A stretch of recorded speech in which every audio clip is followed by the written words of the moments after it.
మా గార్డెన్‌లో first time అండి ఇది. Purple colour rose. చాలా పూసింది. దీనికి ముందు ఒక 2 ఫ్లవర్స్ ఉన్నాయి. కానీ అప్పుడు నేను వీడియో తీయలేదు.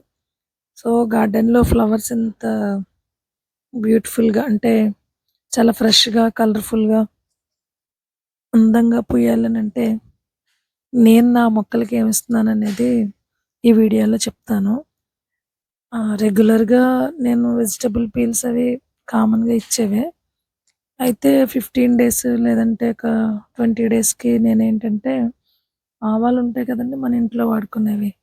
వాటిని కొంచెం గ్రైండ్ చేసి వాటిని వన్ డే అలా వాటర్‌లో సోక్ చేసి నెక్స్ట్ డే కొంచెం ఎక్కువ వాటర్‌లో మిక్స్ చేసి ప్లాంట్స్‌కిస్తే అది ఎలా అంటే దాంట్లో నైట్రోజను, ఫాస్ఫరస్, పొటాషియం ఈ 3 ఇంగ్రీడియెంట్సే కదండీ మెయిన్ ప్లాంట్స్‌కి కావాల్సింది. సో, ఈ 3 కూడా ఆ ఆవాల్లో ఉంటాయి. అంటే ఆ మస్టర్డ్ సీడ్స్‌లో ఉంటాయన్నమాట. సో, అందుకని అది చాలా పనిచేస్తది. అట్ ద సేమ్ టైమ్ అది పెస్టిసైడ్‌లా కూడా వర్క్ చేస్తది.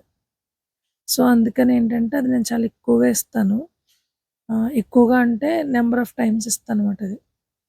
అది ఇవ్వడం వల్ల ప్లాంట్స్ హెల్తీగా ఉంటాయి. ఫ్లవర్స్ సైజ్ పెద్దగా వస్తది. తర్వాత కలర్ కూడా చాలా బావుంటది. అంటే పేల్ కలర్ కాకుండా చాలా డార్క్‌గా వస్తాయన్నమాట ఫ్లవర్స్. సో, అదిచ్చిన ఒక 1 వీక్‌కి వచ్చిన చేంజ్ మాట ఇది.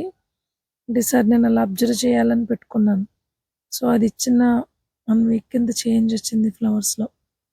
చాలా వస్తాయి. దాని తర్వాతేంటంటే, మన పుల్లన మజ్జిగ ఉంటది కదండీ! దాన్ని కూడా ఎంత వీలైతే అంత దాన్ని ఫర్మెంట్ అయ్యేలా ఉంచుకొని, కొంచెం వాటర్ ఎక్కువగా మిక్స్ చేసుకొని, దాన్ని కూడా అంతే. మొక్కల పైనుంచి స్ప్రే చేయాలి అనుకుంటే మాత్రం మజ్జిగని పల్చగా కలపాలి. లేదు అనంటే మొక్కల మొదల్లోనే వేయాలి అనంటే కొంచెం మిగడ తొరకలు అలా ఉన్నా కూడా ఏం పెద్ద ప్రాబ్లమ్ ఉండదు. స్ప్రే చేయాలంటే మాత్రం స్ట్రెయిన్ చేసే చేయాలి. సో, అలా నేను ఈ ప్లాంట్స్‌కి ఏంటంటే ఇవన్నీ.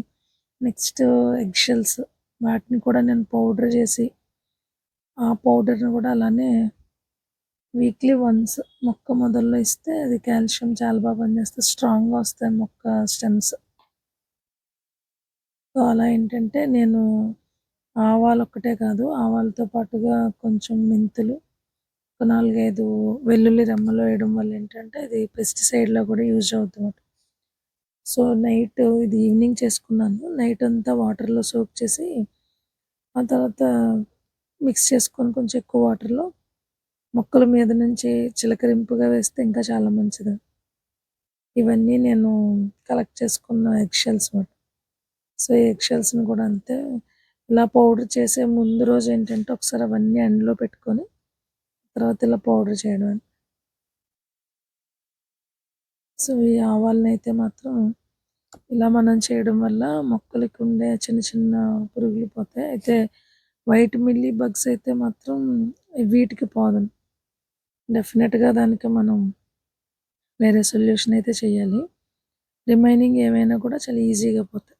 ఇదేంటంటే టీ పౌడర్ అందులో అల్లం వేస్తాం కాబట్టి అల్లం ముక్కలు కూడా ఉన్నాయి. సో, దాన్ని ఏంటంటే కొంచెం నీళ్ళతో ఇంకొకసారి స్ట్రెయిన్ చేసేస్తే అందులో ఉన్న షుగర్ అది పోద్ది కదా! దాన్ని ఎండబెట్టి దాన్ని కూడా యూజ్ చేయడమే. అలానే మజ్జిగ. సో, మనం వన్ బై వన్ ఇలా అంటే ఆల్టర్‌నేట్‌గా ఇస్తే మొక్కలకి చాలా బాగా యూజ్ అవుతది. సో, ఫ్లవర్స్ కూడా మంచిగా వస్తాయి. నేనైతే నా ప్లాంట్స్‌కి ఇది రెగ్యులర్‌గా ఇచ్చే మెను. ఇది బానే వర్కౌట్ అవుతుంది. ఫ్లవర్స్ కూడా చాలా వస్తాయి. సో, మన గార్డెన్‌లో ఉన్న ఫ్లవర్స్‌ని మనం ఇంత హెల్తీగా పెంచుకోవాలంటే వాటికి కూడా కొంచెం హెల్తీ ఫుడ్ అనేది ఇవ్వాలి కదండీ! సో, నా ప్లాంట్స్‌కైతే నేను ఇది ఇస్తాను. మీకు నచ్చితే ఈజీగా ఉంది అనిపిస్తే ఇది ఈ మెథడ్స్‌ని ఫాలో చేయండి.